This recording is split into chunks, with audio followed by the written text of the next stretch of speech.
Broadcasts of HIKI NŌ are made possible by the support of viewers like you. Mahalo. And by Bank of Hawaii Foundation, investing in Hawaii's future by promoting collaboration, critical thinking, and other 21st century skills through HIKI NŌ.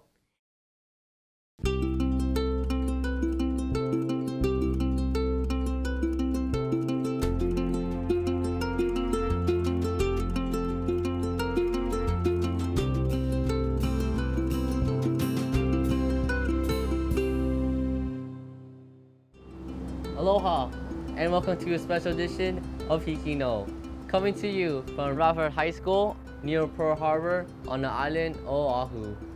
This episode is the first in a series of 6 shows focusing on Hawaiian values.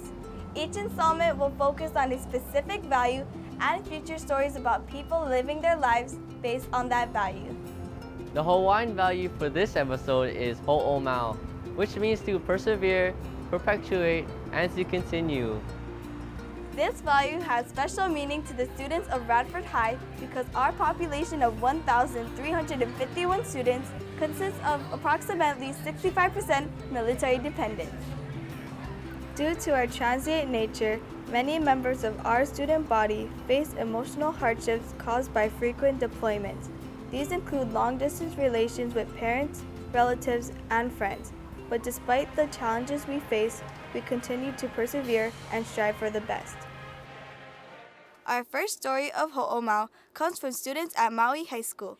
They introduce us to a former female athlete who draws strength from her family and her sport in order to survive the challenges of cancer. Life in general is kind of hard to deal with, I think, for everybody. And the fact that you can fall down and keep getting up is really important. Cecilia Fernandez, 1997 Western Athletic Conference Player of the Year from the University of Hawaii, knows how to get back up. That was nice. We knew that it was going to be cancer, and well, maybe I didn't. My husband did. He's like, I know what it is already. I guess having that in the back of your mind makes it more frustrating that, they can't figure it out. In 2013, the mother of 5 found out she had a rare form of cancer known as adenocarcinoma in situ, or AIS. It's not your typical lung cancer. It's not like your typical any kind of cancer, I guess. It's kind of like when you see it in the scan, it's like kind of wispy looking, I guess. And so the only frustrating thing is that maybe if they would find a better way to, do this diagnosis, people would get diagnosed earlier and then maybe have a better chance. Leave this pencil in there. By the time she was diagnosed, Fernandez was on the 4th stage of AIS. With cancer beginning to spread to other organs, she found herself running into overtime. I didn't really feel sad or scared, so to speak. I just kind of felt like, okay, what do we do next? What's our game plan? 5 seconds, 1. She's number 3. And you really have to persevere in order to be successful. 1993 National Collegiate Women Volleyball. Sometimes you're not successful and, you still don't win, but you're going to come back the next year and try again. I'm a little fearful right now, and it's not that I'm afraid of dying. It's that I'm afraid because I feel like we don't really have a game plan at the moment. Fernandez is more than capable of fighting cancer herself, but the team at home makes it clear she doesn't have to. My oldest daughter makes me low-carb desserts because she knows I'm a dessert fanatic. So, my husband, he makes the smoothie for me every morning, all vegetables and fruits. He makes sure that I drink it. He makes sure that I work out every morning. With this home advantage, Fernandez responded so well to her chemotherapy that the doctors decided to lighten her treatment. Unfortunately, she experienced an abrupt downturn in health following the change. Now back on full medication, Fernandez is struggling to regain the progress she made. We're kind of in the gray area right now. We're hoping that it's gonna help again, but we gotta wait till the next scan. Thinking about my family falling apart makes me stronger. It helps me to persevere and do the things that I believe are helping me to win the battle, I guess, against cancer. Thank you. This is Gail Tolentino from Maui High School for HIKI NŌ. Our next story focuses on the perpetuation aspect of Hoʻomau. Here, students from Roosevelt High School in the Makiki district of Oahu tell about an organization in Kaneohe that perpetuates the Hawaiian culture through the preservation of native plants. When outsiders think of Hawaii, they likely think of tropical palm trees, coconuts, and succulent pineapples. But what they might not know is the history of Hawaiian plants and the impact they have on its culture. In the midst of development, few have maintained the importance of Hawaii's flora. On the island of Oahu in Kaneohe, Papahana Kuaola, a Malama Aina-based nonprofit organization, is actively contributing to the preservation of Hawaiian plants. We pretty much try and transform land back to Aina. You know, we try and transform the land that we see back into a usable space, not only for people, but also for the other plants and other animals and insects that could utilize the plants that we put into the ground. Their projects include the preservation of sacred land, educating the public on culture, ridding the area of invasive plant life, and raising awareness about Hawaii's invasive and endangered species problems. Right now we're known as the endangered species capital of the world, and we're known for all these things going extinct, and we're losing so many things. So it all sounds bad, but then you get to places like this and elsewhere with just communities saying, no, we can have a better future. Another way that Papahana Kuaola preserves Hawaiian culture is through traditional means, such as the use of chant. Every single plant would have a Hawaiian name, a Hawaiian use.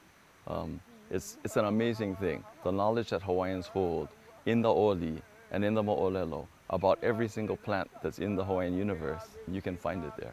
That's why when people think about Hawaiian plants, they should stop thinking about only the plants that were brought in on the canoes, because the whole plant world, from ocean to the top of the mountain, was celebrated in some way and used.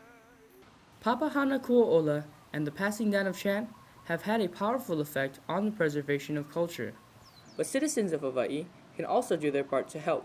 You have to think about Hawaiian culture as having its roots way in the past, and yet still a living culture and moving forward into the future. There are certain things that require very serious research to make sure that what you are learning has its roots way back in the past. You cannot just make stuff up. You know, to preserve the Hawaiian culture, I think the easiest thing to do is to just try and live it. You know, you don't have to go out and you know, learn to speak fluent Hawaiian and have to dance hula or have to practice lua or have to, you know, it's just one component of that would be good, or just being respectful to the land and basically understanding the land of that which you live. If we can maintain the true Hawaiian roots, maybe the flower that is Hawaii can blossom. This is Victor New from Roosevelt High School for HIKI NŌ. We're back at Radford High School on Oahu for a special edition of HIKI NŌ, focusing on the Hawaiian value of Hoʻomau, which means to persevere, perpetuate, and continue. Football is a sport that draws a great deal from Hoʻomau, and here at Radford, we honored a past football coach who exemplified that value. Prominently displayed on our gym wall is a portrait of the late John Velasco, made by retired art teacher Tom Inhofe. After Coach Velasco's passing, Inhofe created a portrait memorializing the coach using a rubber stamp consisting of the words Radford High School, because he felt Mr. Velasco embodied the spirit of the school. The only other images used were the fingerprints of the football players that played for Velasco at the time of his unexpected death in 1981. This team would persevere and win Radford's only Prep Bowl championship on the day after Coach Velasco's untimely passing. Our next story of Hoʻomau also takes place in the world of high school football. Here, students from Kapolei High School in Central Oahu profile a player who persevered to overcome a tremendous setback. Playing on the Kapolei High School varsity football team was his life. 6'2", 245-pound defensive end freshman Papu Uti was living his dream. Until one day, after school, while playing a game of pickup football, his dreams were shattered. My name is Papahana. I'm a junior attending Maui High School. On the day of March 19, 2009, my freshman year, I got into what you call a freak accident. During a game of pickup football, Papu suffered a devastating blow to his left leg. The left foot that he planted in the mud was injured when he was tackled. The extent of the injury caused that leg to become amputated. He's an inspirational player to many of the students here, not only student athletes, but just students in general. I think because of his ability to overcome adversity. He's been in an accident and he lost his lower left leg, and it was amputated, and for a whole year he was on crutches, and now he has a prosthetic leg, and he has not allowed that to stop him. He has really shown a lot of character in his ability to come back and work hard. Current thing I'm doing right now is basically football training, getting better, trying to strengthen myself, not only in sports but in school as well. He's very committed to what he does on the football field. This past year he was not able to play, but he still was able to contribute just in the way that he carried himself, being a vocal leader, and that was very important to our team. In all my years of football, I've never had a kid with more heart and more, who was more inspirational than Papahana. It has been a big change. It made a huge impact in my life. Papu has undergone physical therapy and training to prepare for his future. He vows to be playing football in the upcoming season with a prosthetic leg. This is Joshua Salutis from Kapolei High School, reporting for HIKI NŌ. Our next story focuses on the aspect of Hoʻomau that means to perpetuate and continue. Students from Connections Public Charter School in the Hilo district of Hawaii Island find out how slack key guitar master Ciro Pahinui is making sure the music of his famous father lives on. Ciro Pahinui is a world-renowned slack key guitarist and has devoted much of his time teaching slack key guitar and sharing his own experiences with music. He has various workshops around Hawaii, such as this one at Connections Public Charter School in Hilo. I come from a family, talented person, which is my dad, Gabby Pahinui. And my father was a talented musician. I mean, as a guitar player, as a steel guitar player, as a vocal, he's a singer. He was versatile. He was so great. I mean, nothing like having him as my father, you know. And I learned a lot from him. Ciro began his music career at the age of 7. He was mentored by his father, Gabby Pahinui, who taught him by practice of watching and listening. I didn't take no music in school, you know. I didn't went to college to learn how to play. Everything was back home, backyard jam. I learned by eyes and ears, you know. And all my recordings, I mean, I can tell what key they're playing in or what chords just by hearing the thing, you know. Every instrument mean a lot to me. It does have different sound, and I guess the saying is who's behind of the instrument make it. For me, you know, it's not the guitar. You know, it's me the one that put in the energy into the guitar. You know, a $10 guitar, I can make it sound like a 500. Ciro comes from Oahu every Tuesday to teach Ki'o'alo slack key guitar, steel guitar, and ukulele. He has been teaching at Connections for the past 4 years. I do teach wherever I perform in Hawaii. Oahu, Kauai, Molokai, Lanai, here on the Big Island. My workshops, I love to teach. I love to share. And in the old style, eyes and ears. I can go one-on-one, or I can teach half a dozen people, a dozen, 20, 30. Teaching slack key, that's my culture. That's, you know, jolly talking Hawaii, speaking a language, or hula. You know, we come from here. My dad, he known as the great slack guitar player. So to me, following my dad's footsteps, at the same time, continue his legacy, and at the same time, continue my legacy. Cyril plans to teach workshops for the rest of his life. This is Cody Ikeda from Connection School for HIKI NŌ. We're back at Radford High School on Oahu, 1 mile from historic Pearl Harbor and the Aloha Stadium.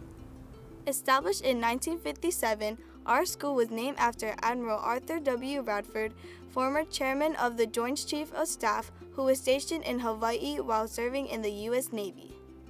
Our next story, illustrating the Hawaiian value, Hoʻomau, comes from a school on Kauai with deep ties to the island of Ni'ihau, Kekula Ni'ihau o Kekaha Public Charter School.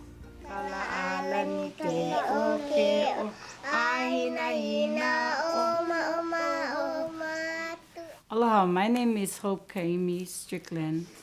My parents are Kioki and Hau'oli Kamo'ai, and my grandparents is Abraham and Hannah Ni'au. I was born in Kauai and I was raised in Ni'ihau. Family was everything over there to everybody. Like, we like to be around each other because family are always traveling from Kauai to Ni'ihau. I went to school in Ni'ihau, and growing up was kind of hard because everything was taught in English, not in Hawaiian dialect, in Ni'ihau dialect. We moved to Kauai because my mom had a medical reason. It was hard because, you know, when you're coming home, it's not like you're playing on the playground with your friends on Ni'ihau. Over here, it's like playing with somebody totally different. And then you cannot use your dialect because nobody understands what you're trying to say. First, I graduated from Maui High School in 1983 and decided to take some kind of college classes because I wanted to know more about early childhood development, and I decided to go to Mendocino College in California, Northern California. Kaimi met Patrick K. Strickland in 1991. They fell in love, got married, and had 3 children. Patrick's wish for their kids was to learn Kaimi's language and culture. When he passed away in 2002, I was supposed to move back to California. And I decided, you know, making my husband's dream come true for my kids is moving back to Kauai.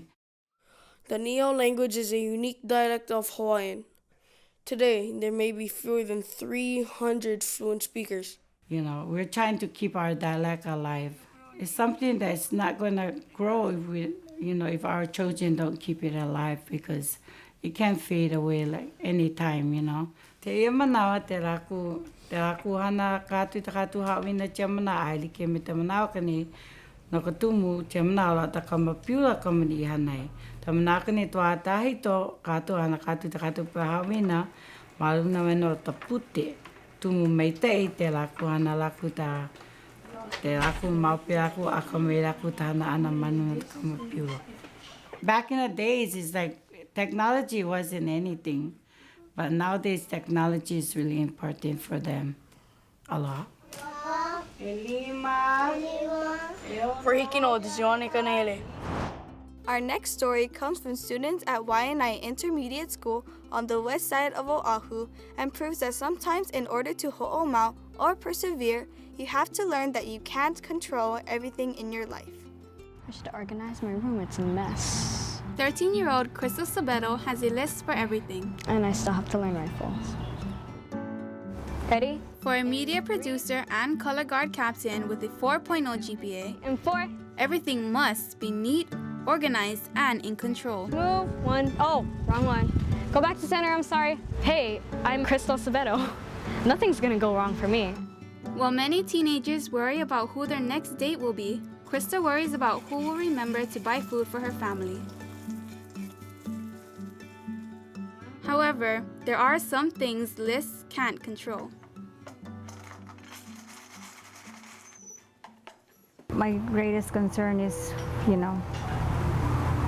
when I don't know how many more years I have. I have a stage 4 cancer. She's never gonna see me in a graduation cap. She's never gonna see me walk across the stage. I don't even care what high school it is anymore.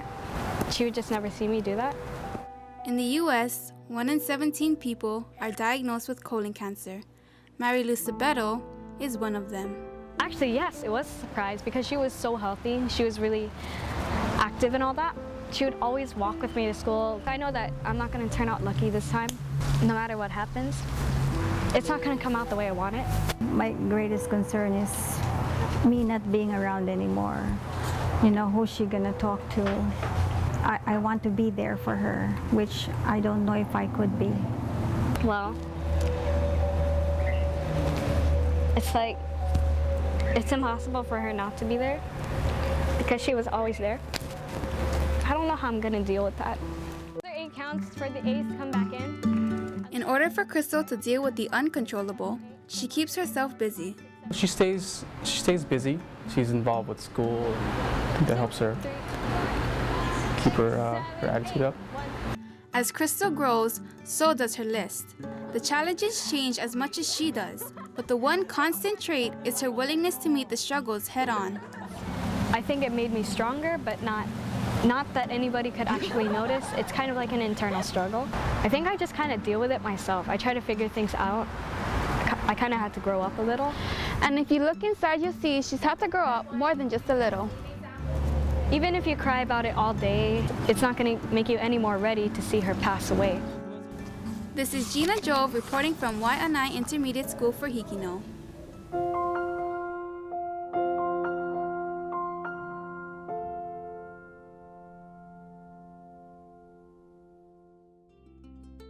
Our next story comes from students at Kona High School on Hawaii Island, who proved that perpetuating a tradition can sometimes be a very tasty proposition.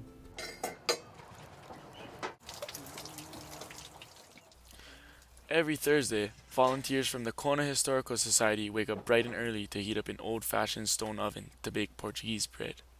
It may appear like another bread-baking business, but the Kona Historical Society's mission is to provide the community with a wealth of information preserving Kona stories.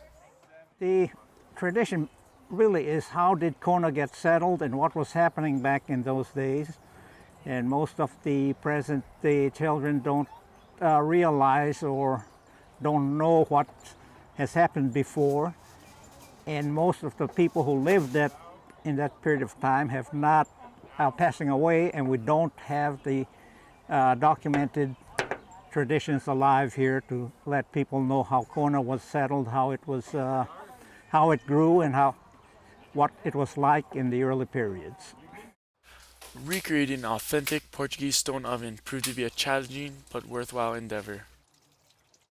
It was trying to build it more like as close as it could be as what the Portuguese people did back here in the 1800s, 1870s.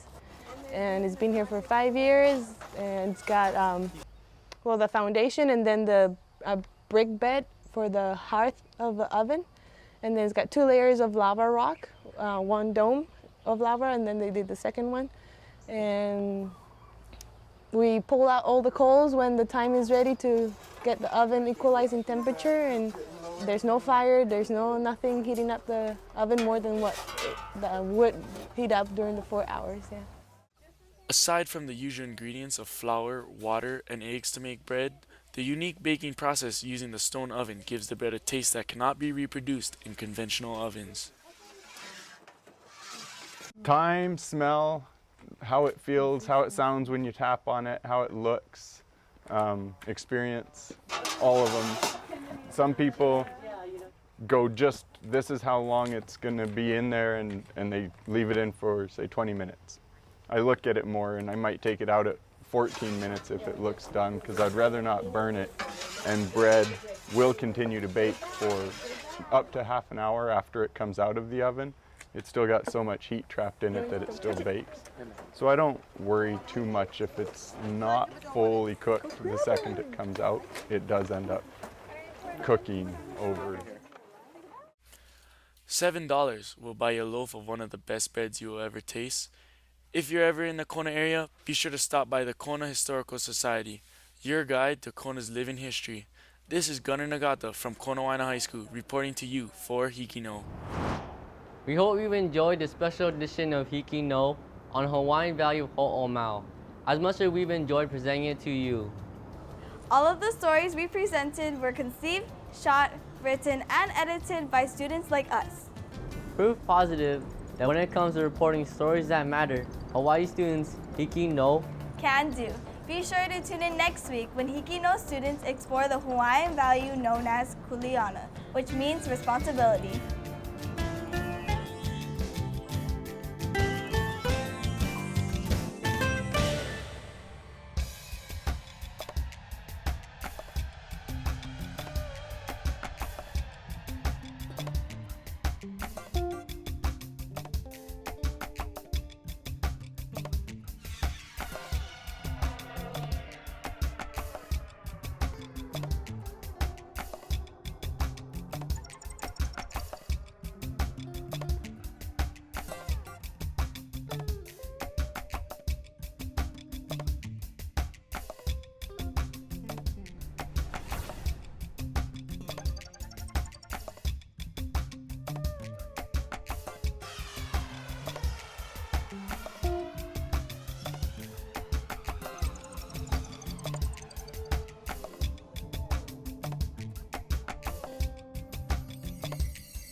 Broadcasts of HIKI NŌ are made possible by the support of viewers like you. Mahalo. And by Bank of Hawaii Foundation, investing in Hawaii's future by promoting collaboration, critical thinking, and other 21st century skills through HIKI NŌ.